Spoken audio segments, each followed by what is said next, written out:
rejoice and be glad in it. Good morning. Good morning. My name is John Kirkendall. I'm one of the elders here at Scots Kirk. And on behalf of Pastor Jim Mitchell and the session, I welcome you to worship with us this morning, whether remotely, online, or in person. We're delighted to have you here. I want to make a couple of announcements, and then we'll take some time to prepare our minds and hearts for worship. First, youth group does meet tonight at 5 p.m. Harvey, you're a little young for it, but you'll be welcome in the right time. There's going to be a special service next Sunday evening. We'll be dedicating the new Yamaha piano, and Dr. Bob Glick, late of Erskine College, a professor of organ and church music, will come to perform for us, but we'll also have some other friends of the congregation involved in that. Please make time to come and celebrate God's goodness to us. It will in the form of a hymn sing and concert. That's next Sunday night, July 30th at 6 p.m. And there will be refreshments, a light supper afterwards. You'll find the other announcements about church life in the bulletin. Now take some time, please, to prepare for worship. Leave the cares of this world behind.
Our call to worship this morning is the 113th Psalm. Praise the Lord. Praise, O servants of the Lord. Praise the name of the Lord. Blessed be the name of the Lord from this time forth forevermore.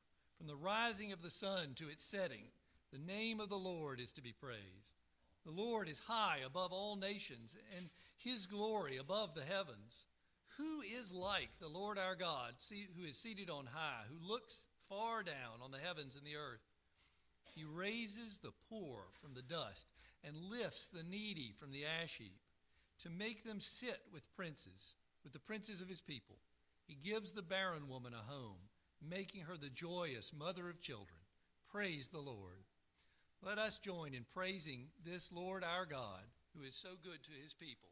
We'll be using the blue notebook, singing in Christ alone. It's number 7 in the blue notebook. Please stand as we sing.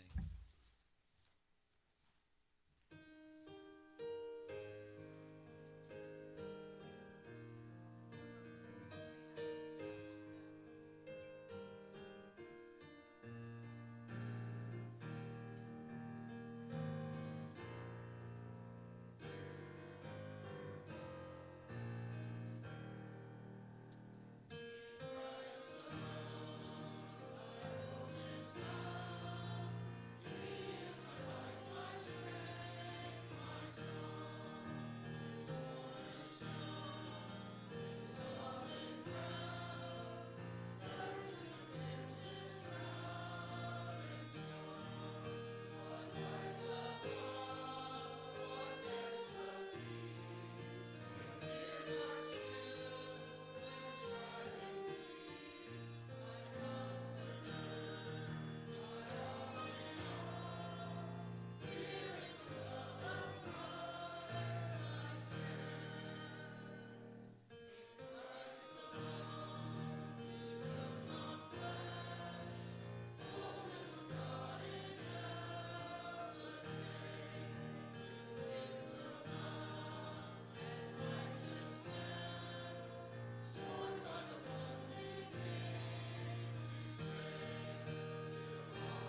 Let's pray together.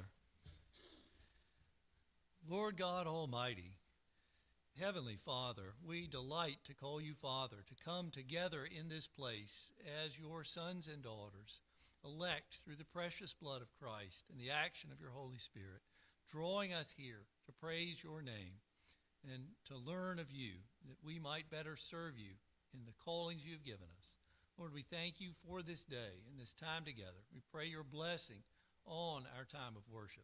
We ask that you would quicken our hearts, renew our minds, strengthen our hands and feet, that we might glorify you, serving Christ in this community and in this world. Lord, we pray now as Christ taught his disciples to pray, saying, Our Father, who art in heaven, hallowed be thy name. Thy kingdom come, thy will be done, on earth as it is in heaven. Give us this day our daily bread, and forgive us our debts, as we forgive our debtors. And lead us not into temptation, but deliver us from evil. For thine is the kingdom, and the power, and the glory forever. Amen. You may be seated.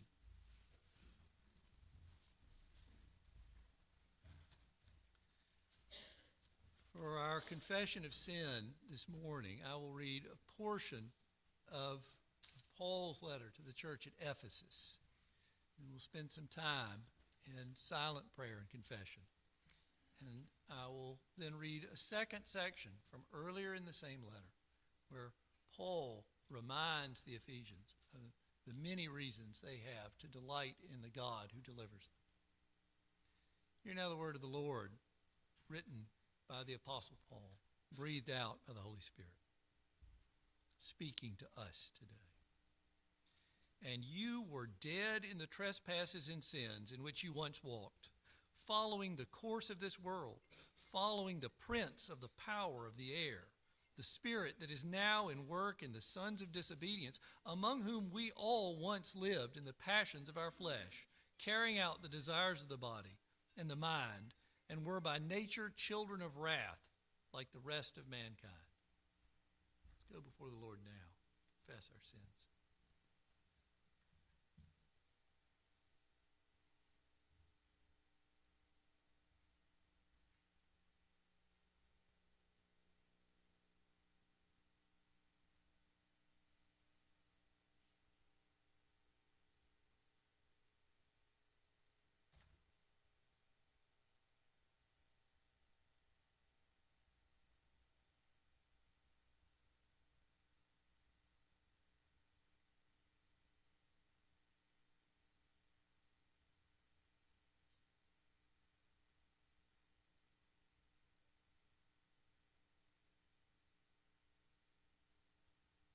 Amen.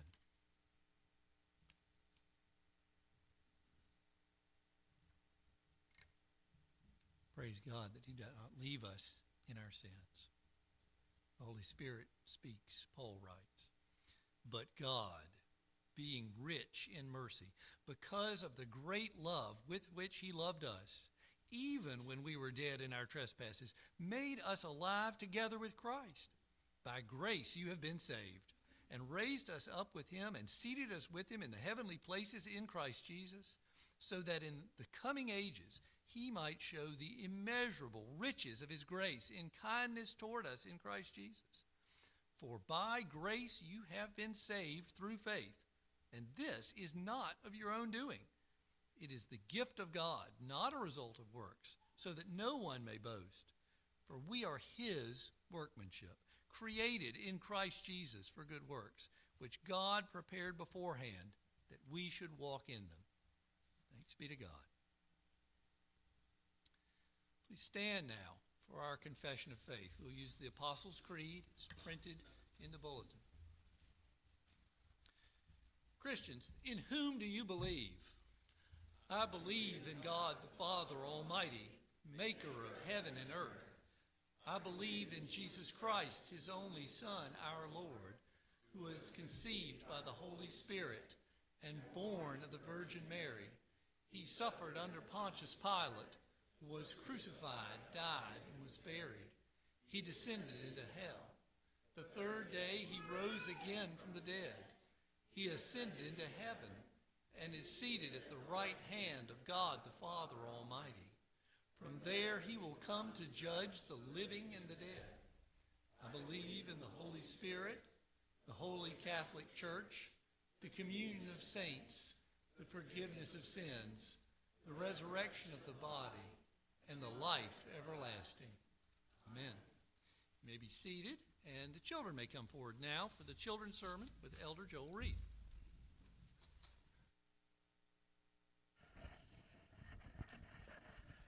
Good morning.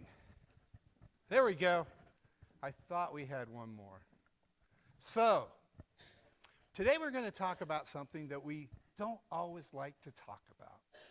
We talk about everybody living and being happy, but part of that is when you pass away or when you die. And when people die, oftentimes we feel really sad because we miss them. But do you know what?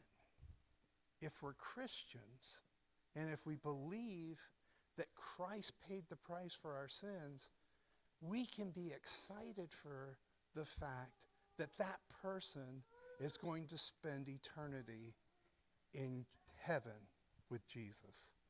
So while we still want to see them and we want to spend time with them and we miss them, it's still encouraging to know that they are in heaven with Jesus and they don't feel any more pain. Let's pray. Dear Heavenly Father, we thank you that you have given us life eternal through Jesus. That when we do die, you take us into your arms and you give us a place to spend time face to face with you. In Jesus' name we pray. Amen.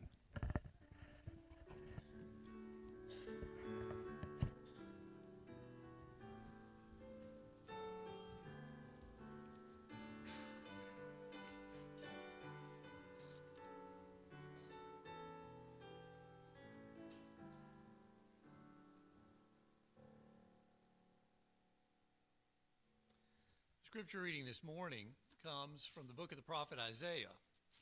Isaiah lived in Jerusalem about 800 years before Christ, prophesying words of judgment and of hope to the people of Judah. Hear now God's word through the mouth of the prophet for the residents of Judah in the 700s BC and for the people of the United States in 2023. Isaiah 51, 1 through 16. Listen to me, you who pursue righteousness, you who seek the Lord. Look to the rock from which you were hewn and to the quarry from which you were dug. Look to Abraham, your father, and to Sarah, who bore you. For he was but one when I called him, that I might bless him and multiply him. For the Lord comforts Zion. He comforts all her waste places and makes her wilderness like Eden, her desert like the garden of the Lord. Joy and gladness will be found in her, thanksgiving and the voice of song. Give attention to me, my people, and give ear to me, my nation, for a law will go out from me, and I will set my justice for a light to the peoples. My righteousness draws near. My salvation is gone out. My arms will judge the peoples. The coastlands will hope in me, and for my arms they wait. Lift up your eyes to the heavens, and look at the earth beneath, for the heavens will vanish like smoke. The earth will wear out like a garment, and they who dwell in it will die in like manner. But my salvation will be forever, and my righteousness will never be dismayed. Listen to me, you who know righteousness, the people in whose heart is my law. Fear not the reproach of man, nor be dismayed at their revilings. For the moth will eat them up like a garment, and the worm will eat them up like wool. But my righteousness will be forever, and my salvation to all generations. Awake, awake, put on strength, O arm of the Lord. Awake as in the days of old, the generations of long ago. Was it not you who cut Rahab in pieces, who pierced the dragon? Was it not you who dried up the sea, the waters of the great deep, who made the depths of the sea a way for the redeemed to pass over? And the ransomed of the Lord shall return, and come to Zion with singing. Everlasting joy shall be upon their heads. They shall obtain gladness and joy, and sorrow and sighing shall flee away. I am he who comforts you. Who are you that you are afraid of man who dies, of the Son of Man who is made like grass, and have forgotten the Lord, your Maker, who stretched out the heavens and laid the foundations of the earth? And you fear continually all the day because of the wrath of the oppressor, when he sets himself to destroy. And where is the wrath of the oppressor? He who is bowed down shall speedily be released. He shall not die and go down to the pit, neither shall his bread be lacking. I am the Lord your God, who stirs up the sea that its waves roar. The Lord of hosts is his name. And I have put my words in your mouth, and covered you in the shadow of my hand, establishing the heavens and laying the foundations of the earth, and saying to Zion, you are my people. The word of the Lord. Thanks be to God.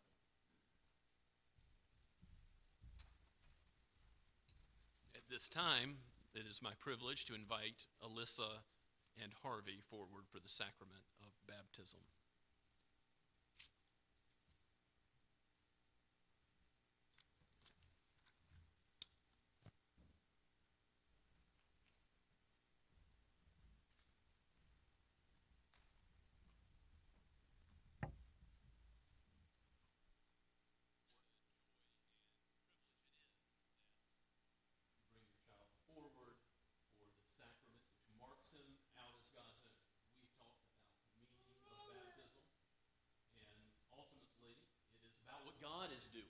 It is a symbol of faith, and how, just as we are washed with water, the Lord Jesus Christ cleanses us from all sin when we place our faith in him. And yet, ultimately, even though it's a picture of what faith in Christ does, it does have a responsibility for you as the parent of Harvey to raise him up in the nurture and admonition of the Lord. So these vows that we've gone over, I'll ask you again, and then give a brief reading from Scripture about the nature of baptism. Do you renew the vows which you made when you received the Lord Jesus Christ as your Savior and entered into the full communion of this church? Do you? And do you acknowledge that your child is a sinner in need of the cleansing blood of Jesus Christ and of the Holy Spirit? Do you? Do you claim God's covenant promises on this child's behalf? And do you look in faith to the Lord Jesus Christ for this child's salvation as you do your own? And finally, do you now covenant and promise in humble reliance on the grace of God to bring up your child to love God and to serve him to the end that your child may commit his life to Jesus Christ as Lord and Savior? Amen. Never be ashamed of a child making a sound in the service of the worship of the Lord. That's a sign of life and a good thing. Because it is appropriate for the congregation of the Lord Jesus Christ to be reminded of your own baptism, of your own baptismal promises that involve you in the community of believers, which, yes, the parents are the primary responsible party for raising up the child in the Lord. Yet we all do have a role to play in this work. I ask you this question. Do you, the members of this congregation, undertake with these parents the covenant responsibility for the Christian nurture of this child? If you do, would you please signify such at this time by standing?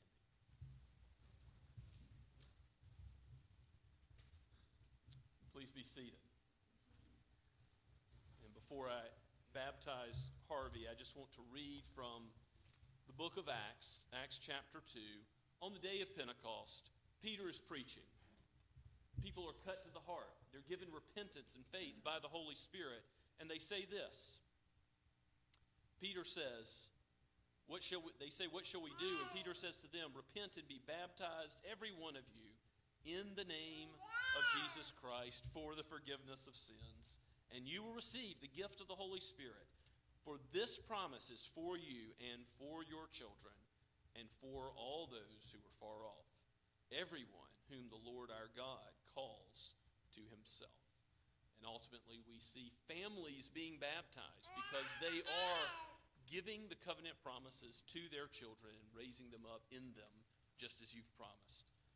May God bless the work of his Holy Spirit, bringing Harvey to faith that he might live all of his days as God's child.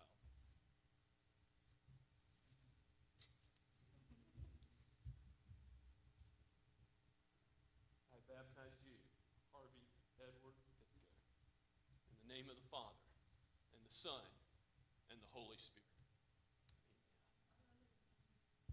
Welcome the newest member of Scots Kirk Presbyterian. Let us pray together.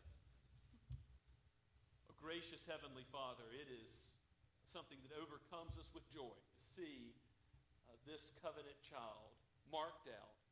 And we know that this is but normal water, but set aside for a holy use, that you might give the blessings of the covenant to this child, that you might, through Alyssa and the faithfulness in bringing him here to public worship, give him a knowledge of the word, a knowledge of the gospel. Lord, help John and Alyssa in the raising of Harvey every step of the way. May your Holy Spirit guide and direct them to raise him in the nurture and admonition of you, to know the scriptures, to love you, to do what you call us to do, to live life by the lamp and illumination of your word. We pray this, Lord, for the sake of your glory and for our benefit as your children. Bless John and Alyssa and Harvey and all who are gathered together today, seeing this great thing that you have done, that you cleanse sinners who trust in you. This gospel promise is set forward, and you shall never revoke it. We praise you and thank you in the name of Jesus. Amen. Please be seated.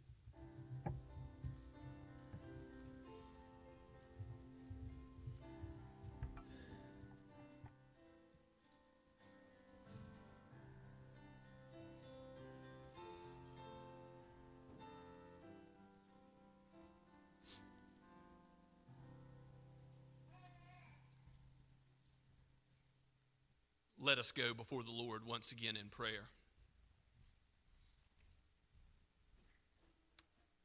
O gracious God, Lord of heaven and earth, how majestic is your name in all the earth. For you have made it, you govern it, and you direct it to your sovereign ends. You are the God of the whole world, not only the God of Israel, the God of the Hebrew people of old, but the God of Jews and Gentiles alike, the Lord over every nation, tongue, and tribe. So as we gather together, we acknowledge that your people are dispersed far and wide over this earth. They gather together on the Sabbath day to worship you. Lord, this is your day. Help us to lift up our tongues in praise as we ought for who you are and what you have done in giving us your only beloved Son. What sacrifice this was for Christ to leave the glories of heaven and to become a part of his own creation as truly God and truly man, united in one person forever, to live a perfect life, to die an atoning death for us. So we come not in our own merit, but in the merit of the Lord Jesus today. We know that we have sinned and in many ways fallen short of your glory, both doing what you have forbidden and failing to do what you have required. But the Lord Jesus is perfect in every respect. His infinite holiness, his infinite goodness is unparalleled in history, and therefore there is no other Savior to which we can look. No man can save. No man can redeem. The Son of Man will fail, even the most powerful prince or ruler. But the Lord Jesus, and in him every promise is yes and amen. And so, Lord, we thank you for such a salvation as this, and we worship you. Be with your people across the world.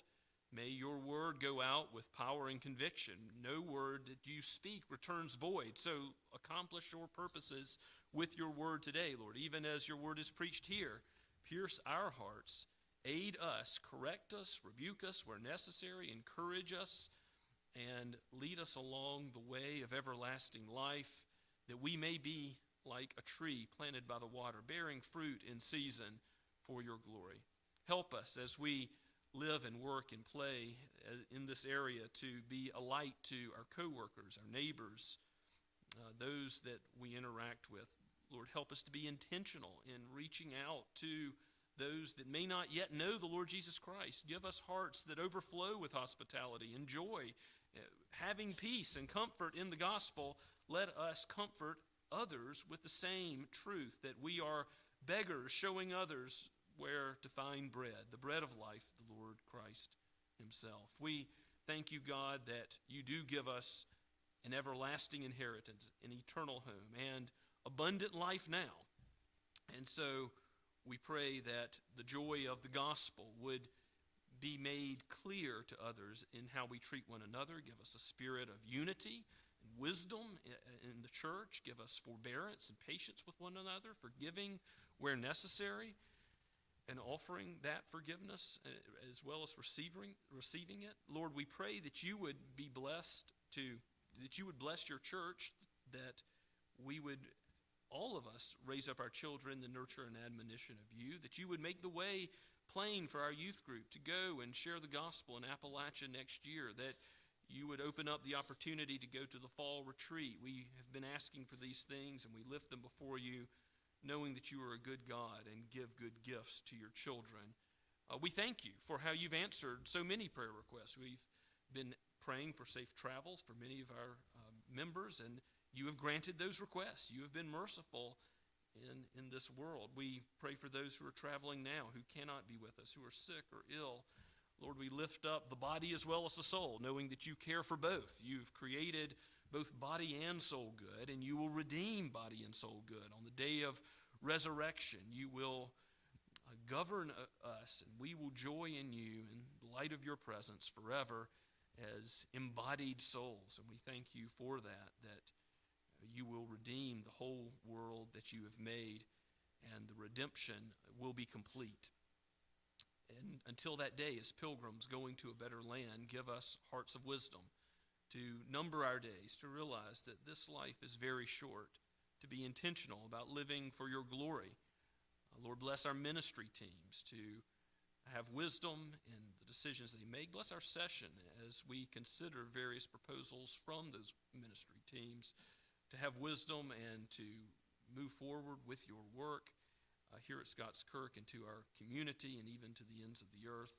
Lord, bless our deacons as they consider mercy ministry and difficult situations that arrive. Bless our deacons as they work with the finances of the church and the physical facilities of the church and grounds. Father, we thank you for them and how you have worked mightily through them, and pray for them in the days ahead as well. We pray that you would help us to raise up new leaders at Scots Kirk. We thank you for those you've given us, and yet we know that because the number of our days is few, we need to give this work to the next generation. And Lord, we pray for wisdom in both mentoring, discipling, and also giving opportunity to test the gifts and even call into office those whom you are preparing. Because when you call, you equip and you make ready. Even though we are jars of clay and we are weak, you are strong. And we pray that even now amongst the young and perhaps many of those who are older in this congregation, you would continue to mold us and shape us to be used for your glory in whatever way you would see fit, O Lord, that the eyes and the ears, the mouth and the nose, every part of the body from head to foot would be used for your glory. We thank you, Father, that we have been called into communion with you, but then community with one another, because we are brothers and sisters in the Lord Jesus, who reigns over the whole earth, over every power and principality. Here we worship you, knowing that you are the God of our life, our eternal soul, and every power of this world. Nothing can separate us from your love. What a blessed and sure eternal hope that is. We pray all this with thanksgiving in the name of the Lord Jesus Christ. Amen. As we continue to worship this morning, let us stand and sing hymn number 175, A Wonderful Savior is Jesus, my Lord.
Let us pray.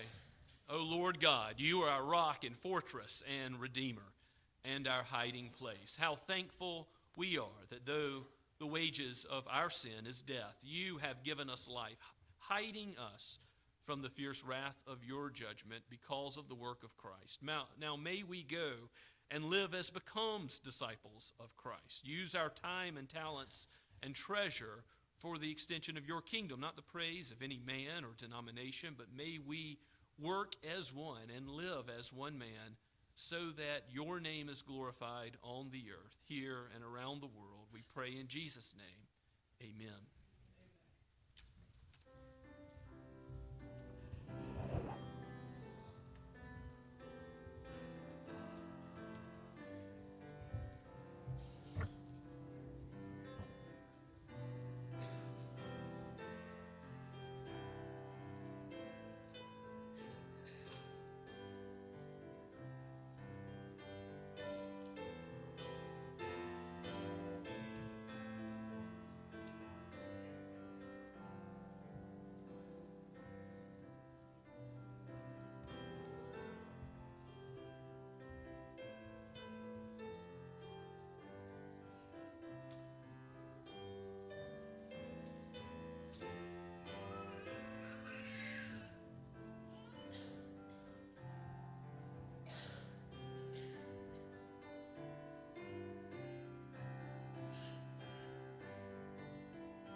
Please be seated.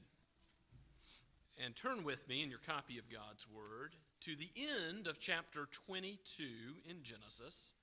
We're going to finish out chapter 22 in the last 4 verses and go through the end of chapter 23 this morning. We've been looking at the life of Abraham for quite some time now, and here's an important chapter in his life, the death and burial of his wife, Sarah. And very little is given in the Scriptures to speak of the various saints of the Bible and their burials, but here is Sarah, the wife of Abraham, very unique, to cover her death and something of the mourning.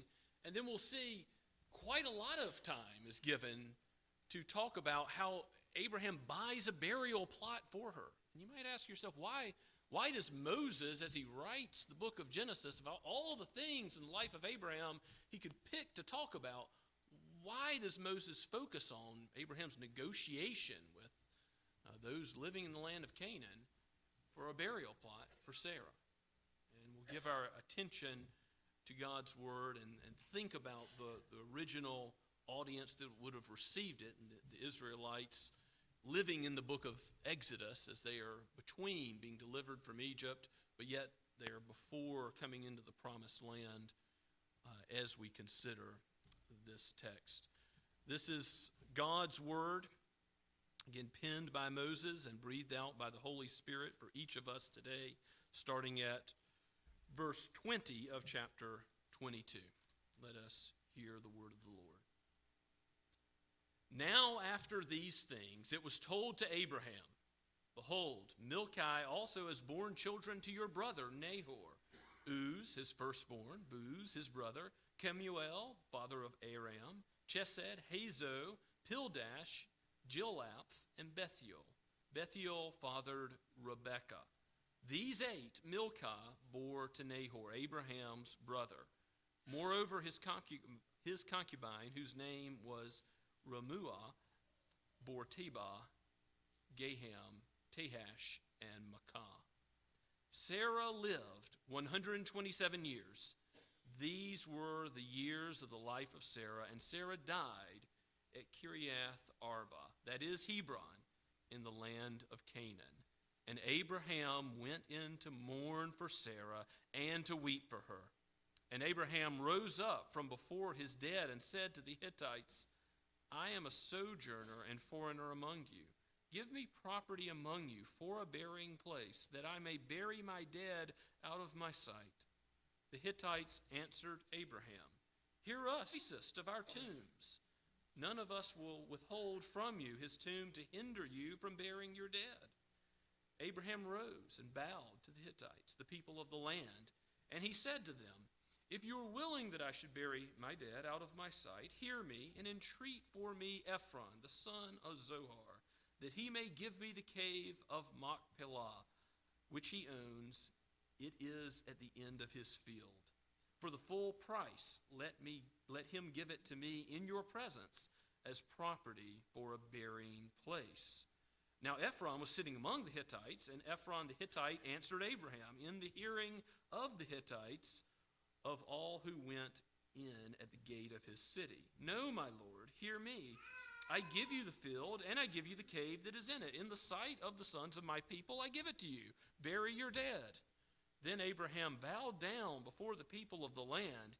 He said to Ephron in the hearing of the people of the land, But if you will, hear me. I give the price of the field. Accept it from me, that I may bury my dead there.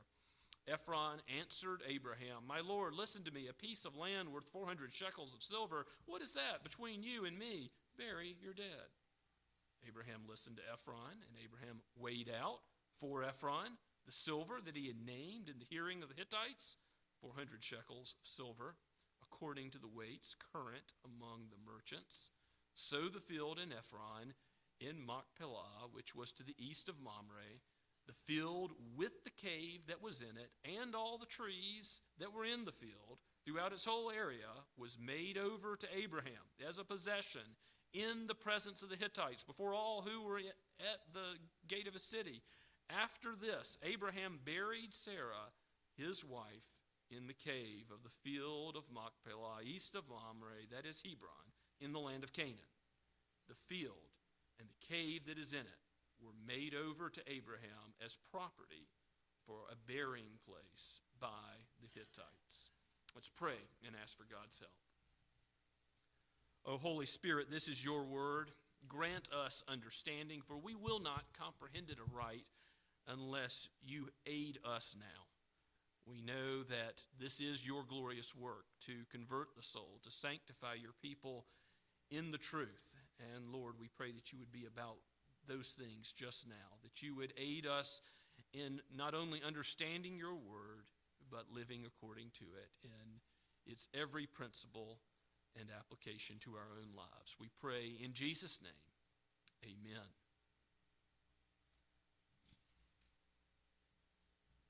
The death and burial of a saint is a time for mourning. We know that when God's people die, it is a joy for them as they enter the presence of God. They are absent from the body, but present with the Lord. As Jesus told the thief on the cross, today you will be with me in paradise. We know that it is good for those who die in the Messiah. But it is a time of mourning for us. And certainly, when you think about those who have been married for a long time, 20, 30, maybe 40 or 50 or 60 years, it would be hard to live without that one flesh partner, that lifelong mate in marriage. How much more for Abraham and Sarah? Sarah lived to be 127. Abraham and Sarah had been through so much together. Now, you saw in the final words of chapter 22 that there's a brief genealogy that points forward to Rebekah, who will become the wife of Isaac. The genealogy details how Abraham's brother Nahor will have offspring, 12 sons, like the 12 tribes of Israel. Interesting. But one of those sons will bear Rebekah, and Rebekah will be used by God providentially to continue his promises being held forth to the next generation. But when Sarah dies, Isaac is a bachelor. Sarah doesn't see all the fulfillment of God's promises, though she lives to a good old age of 127 years. And when she dies, Abraham does what is fitting, what is proper for anyone to do in the loss, in the face of such loss. He mourns. Jesus wept, the shortest verse in the Bible. Jesus wept over Lazarus, we're told in John chapter 11. Even though Jesus was going to raise Lazarus from the dead, still, due to that loss, he shed tears. And we don't know exactly how Abraham shed tears for Sarah, how he mourned for Sarah, beyond the fact that he wept for her, it says in verse 2 of chapter 23. We know that he was faced with pain and mourning in light of that loss. And I want to say, first and foremost, that it's okay to mourn as believers. We don't have the same quantity of mourning, perhaps, as unbelievers, but we still feel loss. We definitely don't have the same quality of mourning as unbelievers. The Apostle Paul says in 1 Thessalonians chapter 4 that we mourn, but we do not mourn as those who have no hope. We mourn with a different quality, a different type of mourning, because we know, as Abraham did, already knowing God's power to resurrect as he passed the test at Mount Moriah in chapter 22. He knows that God is powerful to fulfill his promises. He knows that Sarah will be raised again one day. But the last enemy, as the Apostle Paul calls it, is death. Death is an enemy. Yes, it's the wages of our sin.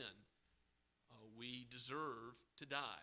God told Adam and Eve in the garden, eat of the tree of the knowledge of good and evil, and what will happen? You will surely die.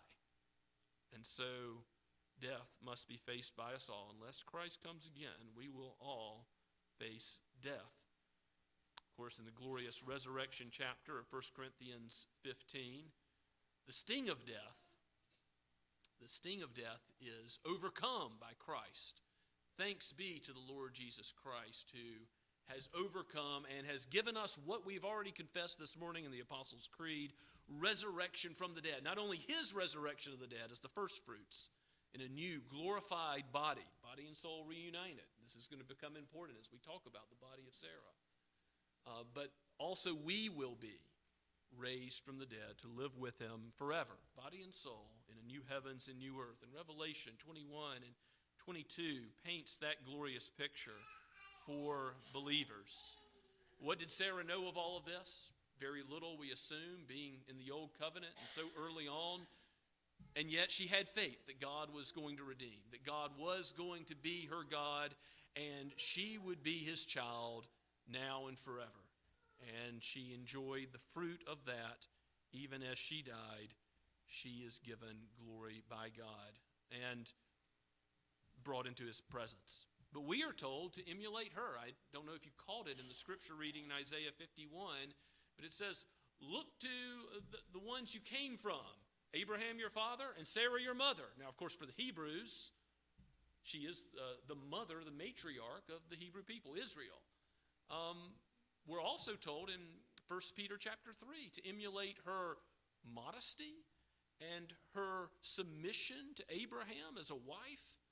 There's much that we have to benefit from considering and emulating Sarah in the scriptures. Most of all, Galatians chapter 3, remember it makes that Sarah-Hagar comparison. All those who are faithful, whether Jew or Gentile, are of Sarah, speaking metaphorically. We are women like the woman of faith here that we are told to consider in all of chapter 23, the death and burial of this great saint of the Lord. So we should learn from Abraham and how he mourns over Sarah and how he deals with this grief. But most of the chapter of 23 is given to this negotiation, which again seems odd that Moses should put so much emphasis on how Moses negotiates for a burial plot. And yet it wouldn't be in the scriptures unless it was necessary for us, good for our instruction. So let's hear God's word again. If you return with me to verse 4 in chapter 23, Abraham acknowledges his rights are limited as a sojourner and foreigner among the people of the Hittites. So he is a resident alien. Remember, he's going from place to place. He hasn't yet received the promise of the land of Canaan, but he's there. And what's going to happen is, at the end of this account, Abraham's going to have planted a flag. He's going to have property in Canaan. Now, why do you think that might be significant? Because Israel is going to be living in the book of Exodus when they receive this from Moses. When Moses writes down this account, his original hearing audience is going to recognize that, yes, the promises of God are made to us and the generations that come after, that we should receive the land of Canaan. And here's the first piece of land God gives as a down payment in the land of Canaan. This burial plot for Sarah. And it turns out the whole field Abraham's going to end up buying. It's as if God plants a flag to say, here is just a little piece of what I'm going to do. And ultimately, of course, not only will his promises for Canaan being inherited by the Israelites be true, the 12 tribes of Israel will be there. There will be a complete driving out of those other nations. But ultimately, believers will inherit the whole earth, the whole cosmos. He gives us Christ, his only son. He's going to give us everything. So our inheritance, we know through further revelation, is going to be even greater. God has given us the down payment of the Holy Spirit so that we know he's given us Christ. We have union with him. We're going to receive all things as heirs, co-heirs with Christ, and we have the Holy Spirit now. That we should know that our treasure's in heaven, that we are seated with him in the heavenly places now. This is an encouraging text as we think about our inheritance and how God has already planted a flag in our hearts by giving us the Spirit and connecting us with union with Christ to him, giving us peace so that we too can face death whenever that comes for us. We know that it is in God's hands the day of our death. We mourn the loss of our brother Robert Berry, who's preached many times in this pulpit. He died unexpectedly. His funeral was yesterday at Church Creek in West Ashley. He was a servant of the Lord. We will miss him. He had planned his funeral, even though he didn't know he was going to be taken home in a sudden and unexpected way. He had planned his funeral, and a few of the remarks were made in that service about, which scriptures he had selected and hymns and things like that. But above it all, he had written on the piece of paper where his funeral had been planned, preach the gospel. Preach the gospel. And it is fitting that be the focus of our lives in life and in death, our good shepherd and his saving work. After all, this is Abraham we're talking about, and it was credited to him as righteousness that he trusted in Yahweh, the true and living God, for salvation, and that salvation was given, as we confessed from Ephesians chapter 2, verse 8 this morning, as a gift from God. That faith, that trust that Abraham had in Yahweh, that was no credit to himself, but it was given as a gift from God that he even might trust in him to receive the righteousness of the Messiah, the atonement of his death for his sins. In the situation where Abraham must find a burial plot for his wife, he seeks to negotiate in a way that gives permanent ownership in Canaan. And I don't know if you see that going on, but in the first few verses of that negotiation, the Hittites really come back with when he requests a place to bury his wife after the mourning has been completed, he says, that I may bury my dead out of my sight. The Hittites answer in verse 5, hear us, my Lord, you are prince of God among us. Bury your dead in the choicest of our tombs. They're like, we'll give you a tomb where you can lay her. And that seems good. But Abraham doesn't want just a place to use.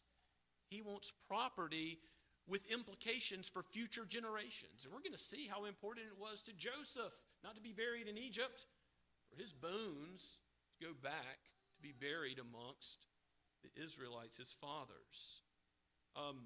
Abraham pursues having a permanent place. He bows to the Hittites respectfully. And he says to them in verse 8, if you were willing that I should bury my dead out of my sight, hear me and entreat for me Ephron, the son of Zohar, that he may give me the cave of Machpelah, which he owns. It is at the end of his field. Now notice, he wants one specific cave. He zones in on one person at the city gates where the business is being conducted and says, I want that cave.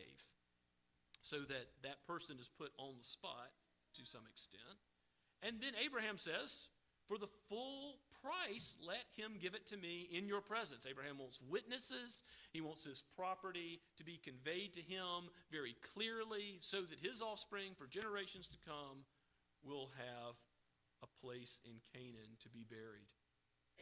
Now, Ephron was sitting there, and so even though Abraham respectfully asks as a resident alien, let somebody else talk to Ephron for me, Ephron is kind enough to speak directly with Abraham. Ephron says he's sitting there. Verse 10, he answers Abraham in the hearing of the Hittites, all who were there at the city of the gate of the city. No, my Lord, hear me. I give you the field, and I'll give you the cave that's in it. So he sees an opportunity to sell not only the cave, but also the field. And I give you the cave that is in it in the sight of all the sons of my people. I give it to you, bury your dead. Abraham bows before the people of the land, verse 12 and verse 13. He says to Ephron in the hearing of the people of the land, but if you will hear me, I give you the price of the field. Accept it from me that I may bury my dead there. So he doesn't want to receive it as a gift or, again, use of it merely as a gift. Abraham wants to own it, and he wants it to be clear that he's paid a reasonable, fair price for it.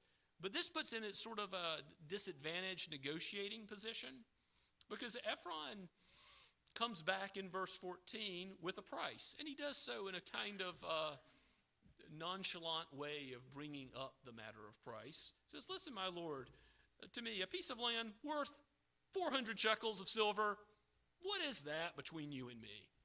In other words, it's just a small thing between friends, a piece of land worth about 400 shekels. Now, how much was the shekel worth? We don't know exactly. But we do know Jeremiah bought a field for how many shekels? 17. There's other instances of the shekel being used in Scripture later that suggest that this is at least an above-market valuation. It seems like Abraham is being asked to overpay, pay an excessive price, pay a high price for the field. And so you might expect there would be some negotiation following this, but what Abraham does is fairly surprising in response to this inflated price given by Ekron. Verse 16, Abraham listened to Ephron, and Abraham starts weighing out silver. He weighs out what's probably 4.5 pounds of silver, and he does it before all the Hittites. Again, you got the witnesses. They see the money change hands. He says, I'm going to pay the full price. Even though you might be taking advantage of me, it is sufficiently important to me to give Sarah a proper burial that I'm going to pay what you're asking. And of course, he's not just thinking of Sarah, but he's also thinking of his offspring, those who will be buried there in the years to come. So the field of Ephron in Machpelah, which was east of Mamre, and has all the trees in the field. There's some details that are given in verses 17 and 18 so that you know which plot of land this is. It's like a deed's being recorded. It was made over to Abraham, you read at the end of verse 17 and beginning of 18, as a possession in the presence of the Hittites, witnesses again, who were all at the gate of the city. And after this, Abraham buried Sarah, his wife, in the cave of the field at Machpelah, east of Mamre. And it's clear that Abraham owns property. That's how the passage closes out. God has planted a flag for his people in Canaan.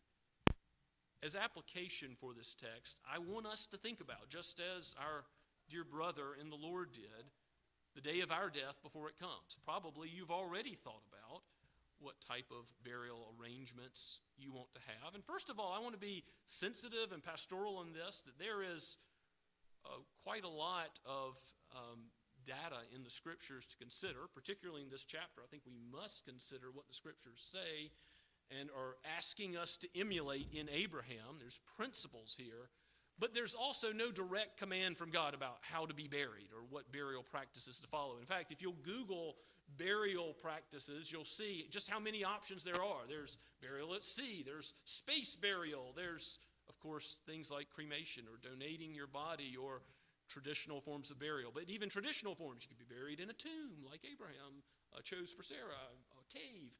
You could be mummified. There's many different things. And I'm not here to say that here's the ways that are right, here's the ways that are wrong.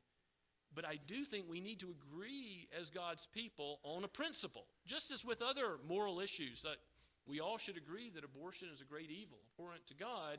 But that doesn't mean that we, with wisdom, in the application of that principle, agree on the same political paths to address that issue in our society.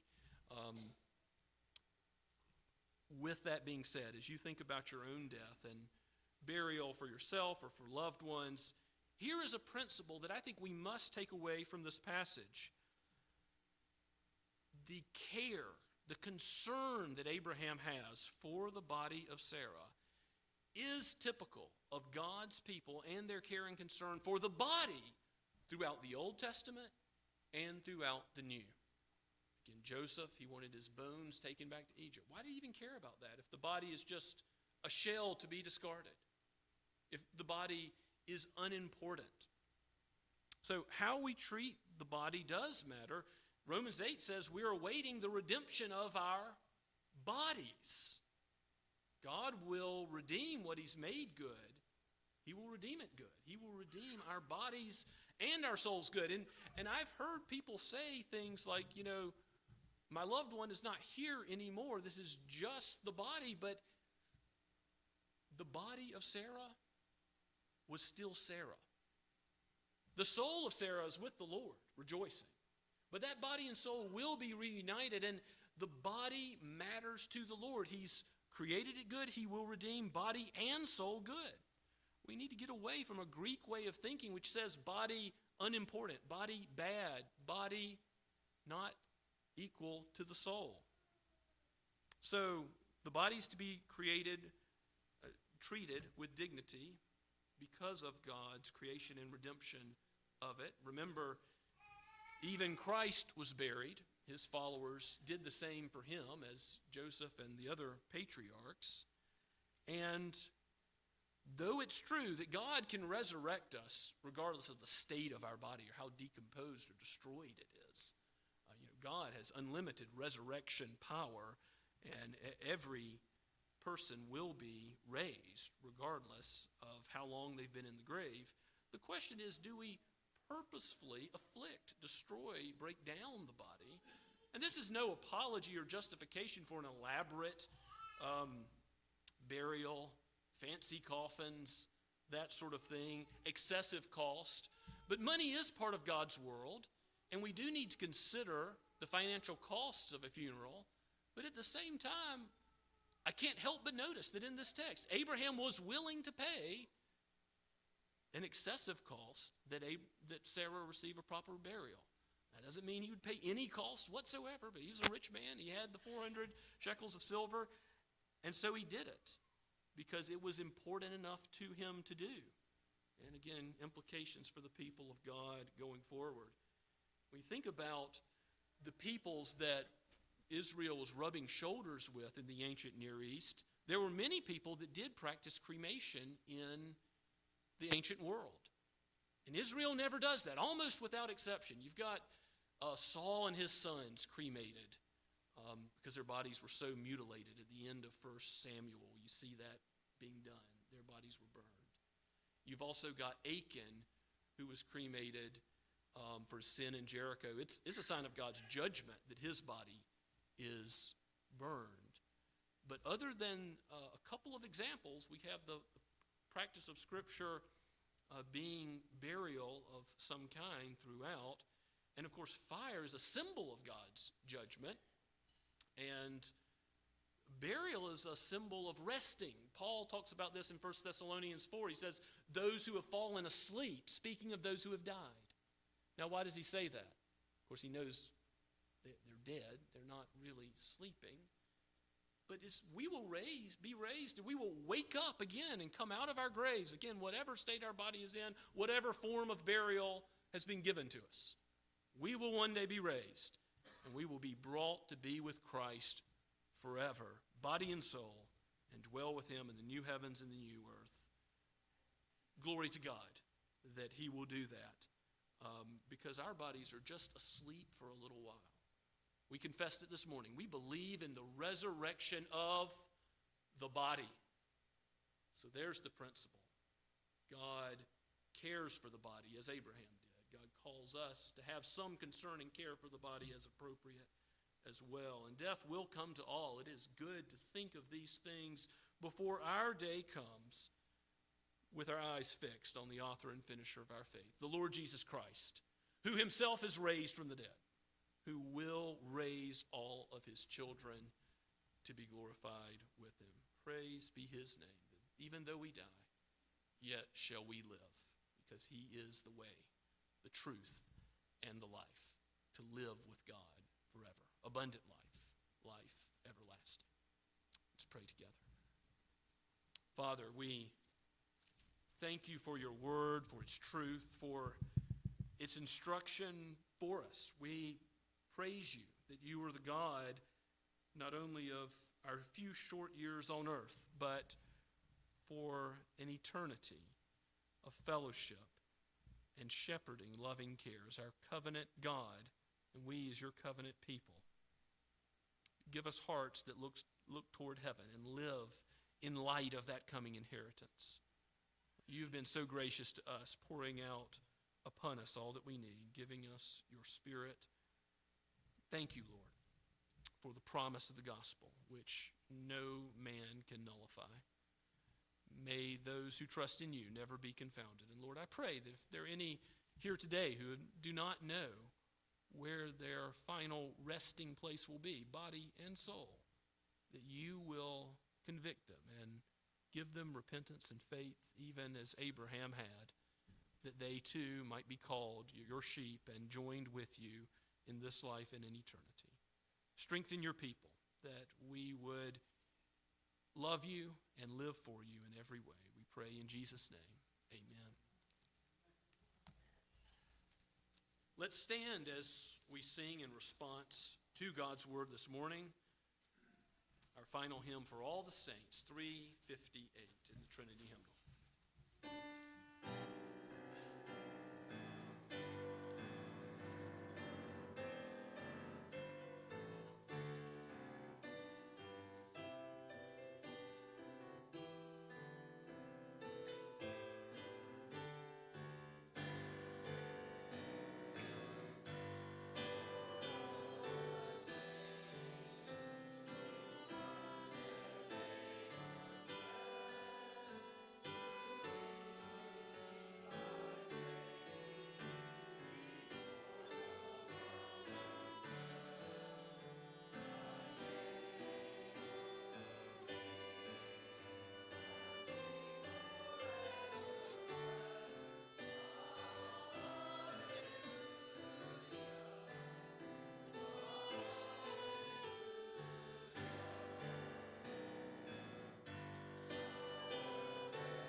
Alleluia. May the Lord be praised. And now receive this blessing from the raised Lord Jesus Christ.